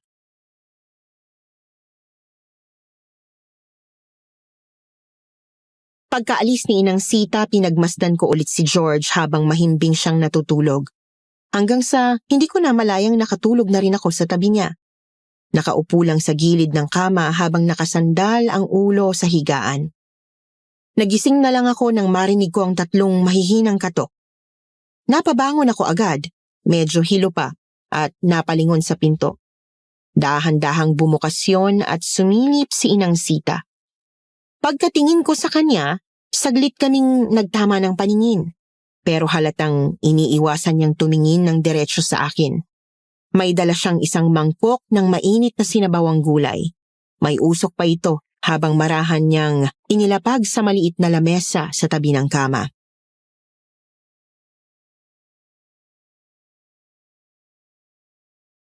Iha, kumain ka na muna. Alam kong napagod ka. Huwag mo nang hayaan na manghina ka rin. Salamat po, Inang. Nag-abala pa talaga kayo. Iha, kailangan nyo nang umalis bukas ng umaga. Ha? Bakit po? Hindi pa po nakaka-recover si George. Hindi pa po yata niya kaya maglakad pababa sa bukid. Kailangan niyang kayanin, iha. Hindi ligtas dito, anak. Mapapahamak lang kayo kung mananatili pa kayo hanggang bukas ng gabi dito. Ano pong ibig niyong sabihin? May dapat ba kaming malaman? Hindi kayo pwedeng abutin ng kabilugan ng buwan dito. Bukas na ng gabi ang kabilugan ng buwan at ang magaganap na ritual. Basta umalis na kayo dito bukas ng umaga. Ayokong matulad ka pa sa akin, anak.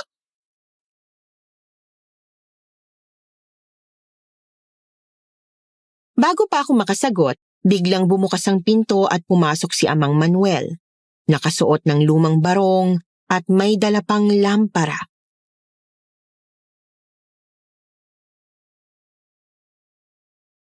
Sita, gabi na. Ano pa bang ginagawa mo dyan? Magpahinga na tayo. Hinatid ko lang itong sinabawang gulay kay Jella para makakain siya. Yun lamang pala bakit ang tagal mo pa dyan? Ito na nga, ilalabas na. Inang, sagutin niyo po muna ako. Mamaya malalaman mo ang rason. Maiwan na kita dito at ako'y tinatawag na ni Manuel.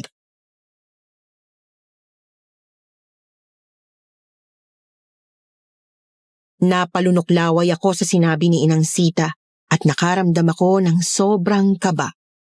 Tumingin ako kay George. Mahimbing pa rin ang tulog niya. Pero sa loob-loob ko, hindi na ako mapakali. Tama nga ang duda ko na may tinatago talaga sila sa amin. Pero sa gabing yun, hindi na ako muling nakatulog.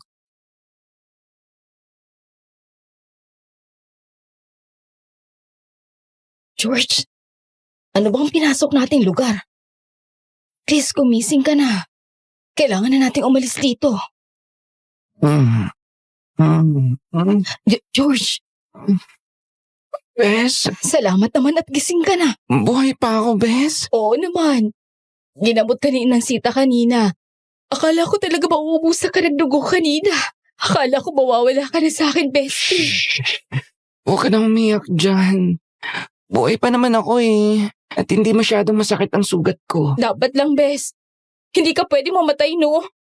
Hindi ko kaya mawala ng best friend.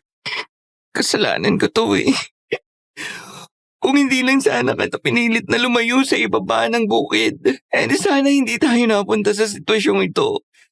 Desperado lang talaga ako na magawa ang project, bestie. Kasalanan ko talagang lahat.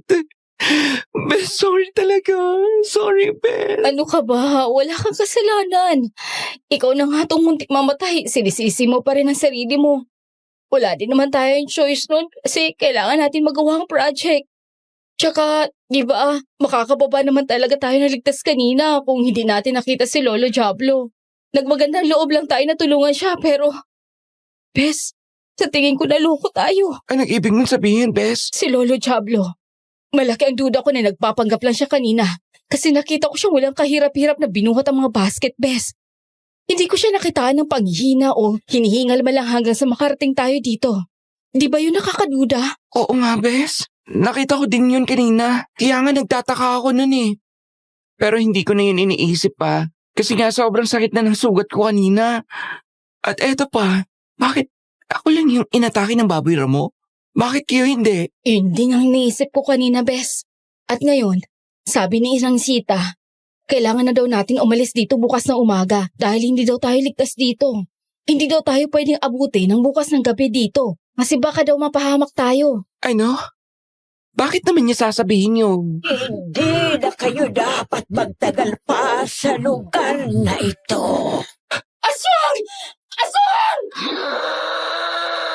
Diyos ko! Tulong! May aswang! Nagsisisigaw kami pareho habang pilit kong sinasarado ang kurtina nang bumungad sa harap namin ang aswang na may mapupulang mga mata, mahahabang buhok at matutulis na kuko. Nanginginig ang buong katawan ko habang si George, kahit may sugat pa, ay pilit na tumayo para hawakan ako. Nakita ko kung paano gumagalaw ang nilalang na parang hayop na gutom na gutom. Kumakalmot, sinusubukang pumasok. Buti na lang may rehas na kawayan ng bintana. Bes! Ano gagawin natin? Wala tayong laban dyan, Bes. Diyos ko! Tulong! Randon! Amang! Inang! Lumayas ka! Halimaw! Layas! Tama na, Manuel. Huwag ka nang mangbiktima pa. Huwag mong uubusin ang pasensya ko. Halimaw! Baka mapatay kita! Layas! Bakit para magkakilala sila? Oo nga, Bes. Bakit kilala niya si Amang? Nakita kong may kakaibang nangyari kay Amang Manuel. Habang itinataas niya ang kamay, unti-unting nangitim ang balat niya. Nanigas ako sa kinatatayuan ko nang makita kong tumubo ang mahahaba at matutulis na kuko sa mga daliri niya. Amang Manuel, ano nangyayari sa kamay ninyo? Aswang din siya, Bes! Aswang! Hindi lamang ako. Kaming lahat. Aswang kami, mga mangmang. Walang hiya kayo! Niloko niyo kami! Pasensya na, Jella. Pasalamat ka pa nga't nagustuhan ka ng anak ko at gusto niyang gawin kang isa sa amin at pakasalan. Dahil kung hindi, matagal na namin kayong kinain. Ano? Pakasalan? Oo, Jella. Ikaw ang magiging asawa ng anak kong si Randon. Huwag kang mag-alala. Magiging isa ka na rin sa amin. At ikaw, bakla. Ikaw ang kanyang kakainin kapag naging ganap na aswang na ang kaibigan mo. Hindi! Hindi! Ngayon, alam niyo na ang totoo. Dapat ko na kayong ikulong dito. Hayop kayo! Walang hiya! Hindi niyo kami pwedeng ikulong dito! Wala na kayo magagawa. Sumugod ako dahil sa galit. Hindi ko na napigilan ang sarili ko. Gustong-gusto kong hampasin si Amang Manuel sa mukha. Pero bago pa man ako makalapit ng tuluyan, sa isang iglap lang, itinulak niya ako gamit lang ang isang kamay at tumilapon ako sa pader sa sobrang lakas niya. Napasigaw ako sa sakit ng likod at ulo ko. Lintik na yan! Jella! Jella, ayos ka lang ba? Oo! Ang lakas niya, Bes! Aswang nga siya! Jella, kinulong na nila tayo. Hindi! Hindi pwedeng ganito! Kailangan natin makaalis dito, Bes! Niloko tayo ni Randon at ang buong pamilya niya. Akala ko mabait siya. Akala ko tutulungan niya tayo. Mga demonyo pala sila! Mga aswang! Tama pala yung kutob ko. Kasabot nila ang baboy ramo. O baka si Amang Manuel mismo yun. Si Lolo Diablo. Kaya pala siya nagpapanggap na nanghihina noon. Para lang mapigilan tayo makaalis dito sa bukid na to. Malinaw na sa akin ang lahat, Bes. Kaya pala ako. Ako lang ang inatake ng hayop na yun. Para mas mapilitan tayong bumalik dito. Kasi gusto ko palang asawain ni Randon. At si Lolo Diablo. Kasabot nilang lahat. Ngayon malinaw na sa akin ang lahat. Sinugatan ka nila para makabalik tayo dito. Para makulong tayo. Para hindi na tayo makaalis. Pero si Inang Sita, bakit kanya binalaan? Anong dahilan niya? Hindi ko alam, Bes. Pero isa lang ang sigurado ko. Mga aswang silang lahat. At kung gusto pa nating mabuhay, kailangan na nating tumakas ngayon din.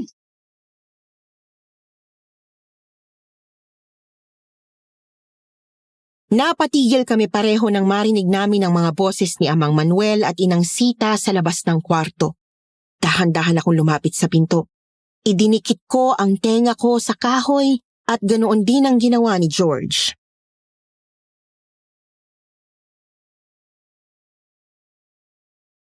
Manuel, maawa ka sa kanila.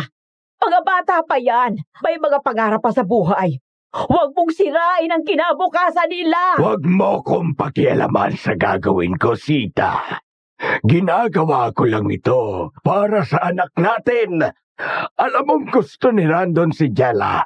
Kung yan ang makakapagpaligaya sa kanya, gagawin ko. Kahit pa sa dahas. At ano? Gagawin mo naman kay Jenna yung ginawa mo sa akin, ha?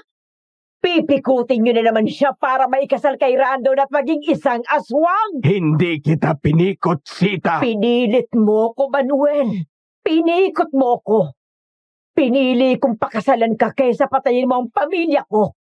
Ginawa mo akong katulad mo. Ginawa mo akong halimaw. Hindi totoo yan! Huwag mong sabihing nakalimutan mo ng lahat. 2 dekada nang nakalipas, Manuel. Pero sariwang-sariwa pa rin sa isipan ko ang lahat ng ginawa mo sa akin. Anong nangyayari dito? Alam na nila, Jella, ang totoo, anak. Itong magaling mong ina ang may kasalanan. Binulgar niya sa kanila. Naswang siya. Ano? Inang, ano bang ginawa nyo? Si Jella nasaan? Huwag ka mag-alala. Ikinulong ko na sila sa loob ng kwarto. Hindi na sila makakatakas pa. At bukas ng gabi, matutuloy pa rin ang kasal ninyo ni Jella. Mabuti naman kung ganun, Amang.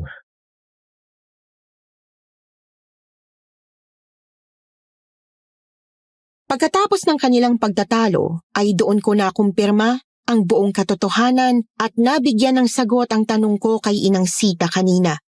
Hindi ako makapaniwalang siya pala ang babaeng ikinuwento ni Chong Kanor na pinikot ng aswang 2 dekada na ang nakalilipas.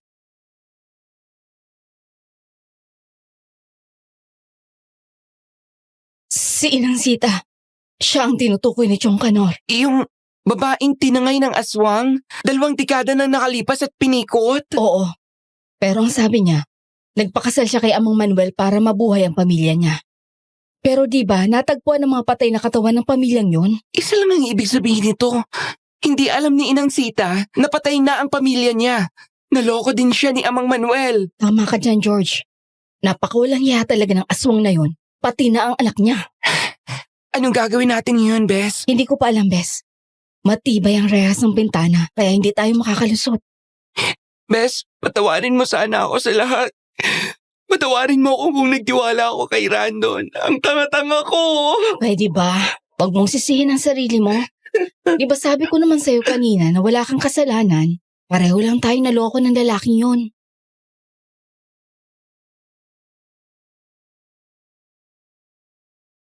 Napatigil kami pareho nang marinig naming may bumukas na kandado sa pinto. Agad kong binuksan ang bag ko. Hinanap ang maliit na balisong at hinanda ang sarili. Pagbukas ng pinto, bumungad sa amin si Inang Sita. Nagkatinginan kami habang hawak ko pa ang balisong na nakatutok sa kanya, tsaka ko lang yon binitiwan.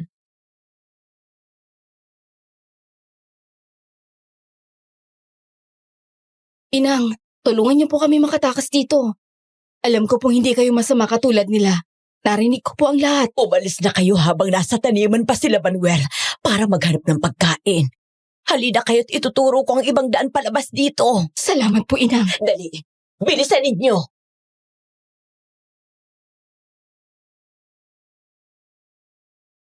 Mabilis kaming bumaba sa makitid na daan sa likuran. Hindi ito yung dinaanan namin ni Randon dati. Mabato at medyo madulas pero wala kaming pakialam. Ang mahalaga, makalayo kami. Si Inang Sita ang nasa unahan habang ako at si George ay sumusunod at halos hindi makahinga sa sobrang kaba.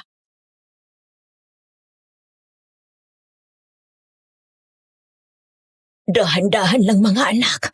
Malapit na tayo sa likod ng pangpang. Doon may daang patag na ligtas.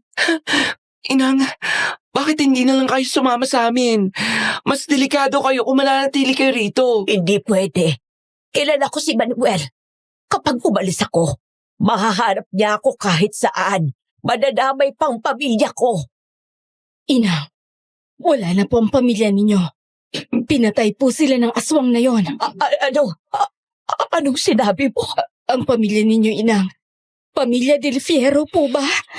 Isang pamilya daw po ang natagpuan sa bukid na wakwak na ang tiyan. Isa lang ang nakaligtas at may isang babaeng tinangay para ipakasal daw sa aswang. Ikaw po yun, di ba? Hindi. Hindi yan totoo. Buhay sila. Pinakasalan ko si Manuel para mailigtas sila. Sinabi niya sa akin na ligtas sila. Niloko lang po kayo ni Amang Manuel, Inang. Ginamit niya kayo. Ginawa niya kayong isa sa kanila para hindi na kayo makaalis. Hindi. Hindi ako makapaniwala. Pasensya na, Inang. Pero yun po ang sinabi sa akin ng aking tiyuhin. Totoong nangyari daw yun sa 2 dekada na ang nakalipas. Manuel, niloko mo ko. Pagbabayaran mo ang ginawa mo sa pamilya ko. Sita! Walang iya ka! Traitor ka! Ibalik mo sila dito! Hindi kayo makakatakas sa amin! Tumakbo na kayo.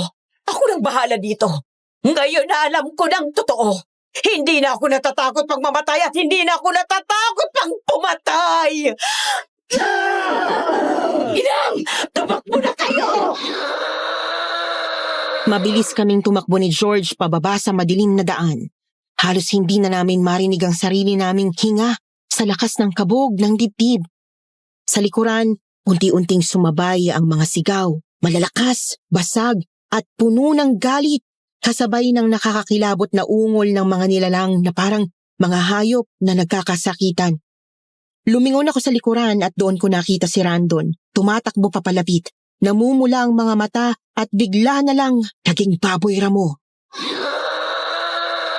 George, bilisan mo pa! Nandiyan na siya!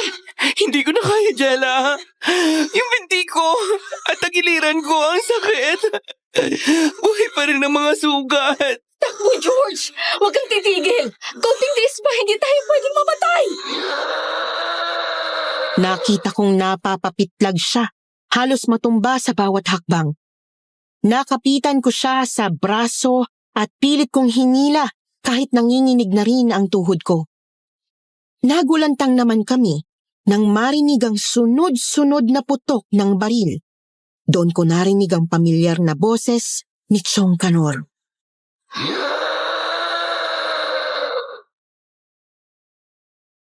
Jella! George! Chong! Tulungan mo kami! Huwag kayo mag-alala. Napatay ko na ang aswang. George, humawa ka sa akin. Aalalahin kita. Anong nangyari kay George? Sugatan po ang tagiliran at binti niya nang atakihin kami kahapon ng baboy ramo. Siya ang pinunteriya ng mga aswang na yon, Chong. Sinasabi ko na nga ba, hindi nyo sinunod ang bili namin sa inyo. Patawarin niyo po kami, Chong.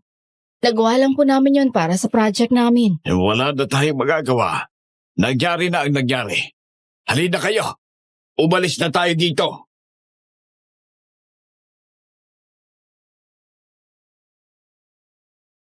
Habang pababa kami sa gitna ng ingay ng gabi, napansin ko agad ang katawan ni Lolo Diablo sa gitna ng daan na nakatihaya. Nakadilat ang mga mata at may dugo sa paligid ng tiyan. Tumigil ako at humawak ng mas mahigpit sa braso ni George at nagulat din siya nang makita yon.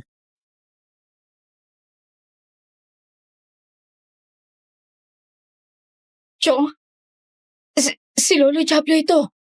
Patay na siya. Oo, nakasagupa ako siya dahil hinarang niya ako. Muntik na ako mapatay ng aswang na yan. Buti na lang ay naisahan ko siya at naunahan. Ay, salamat. Sa wakas, patay na ang aswang na yan. Si Inang Sita lang ay naalala ko ngayon. Baka kasi mapatay siya ni Amang Manuel. Alam pa naman ang kaluluwa nun. Wala na tayong magagawa pa, Jella. Mga aswang sila. Kailangan na nating bumaba sa bukid na ito. Sige, salamat, Chong. Salamat talaga. Kung hindi dahil sa inyo, baka napatay na kami pareho ng aswang na yon. Sino bang mag-aakala na sa gwapong yon? Aswang pala siya. May trauma na tuloy ako sa mga gwapo, mga demonyo pala. Bakit kasi gwapo ang gusto mo kung may maganda naman? Ayoko nga. Talaga? Kahit pa sabihin ko sa'yo, gusto kita, bes. Best naman. Akala ko ba joke lang yun, ha? Pagkatapos ng lahat ng nangyari, bes, ayoko na magpanggap na kaibigan lang ang tingin ko sa'yo. Mahal kita. Mula pa nung mga bata pa tayo, bes. Alam mo, nakakainis ka. Mas lalo tuloy ako na-confuse sa sarili ko. Anong ibig mong sabihin? Confused? Sa tingin ko kasi, gusto din kita. Pero syempre, pinipigilan ko. Kasi alam ko sa sarili kong bakla ako at mag-best friend tayo. Talaga? Gusto mo din ako? Hindi nga ako sure, best. Sorry, pero confused pa rin talaga ako. Bakla ako eh. Paano ko magkakagusto sa'yo, di ba? Okay lang yan, Bes. Willing naman ako maghintay kapag sure ka na. Ang mahalaga ngayon, alam mo na ang totoo. Wala na akong tinatago pa sa'yo. Mahal kita, Bes. Mahal na mahal.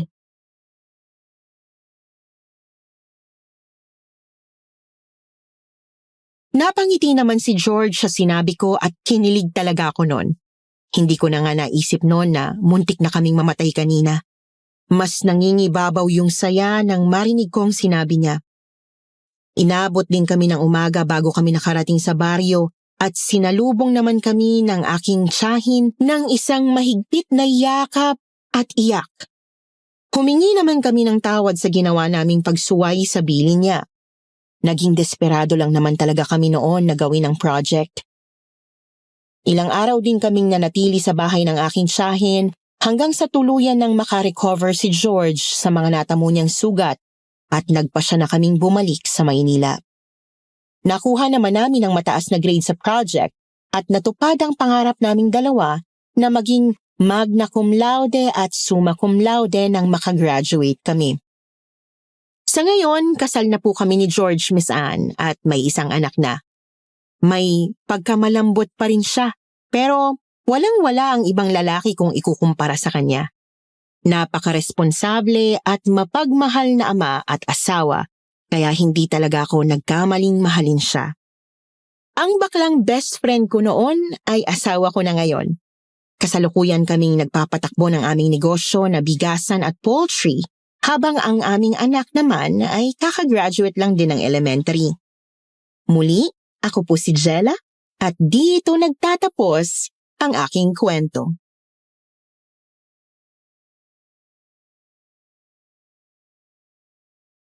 Sa buhay, madalas talaga tayong nape-pressure sa mga expectation ng ibang tao, lalo na ng pamilya.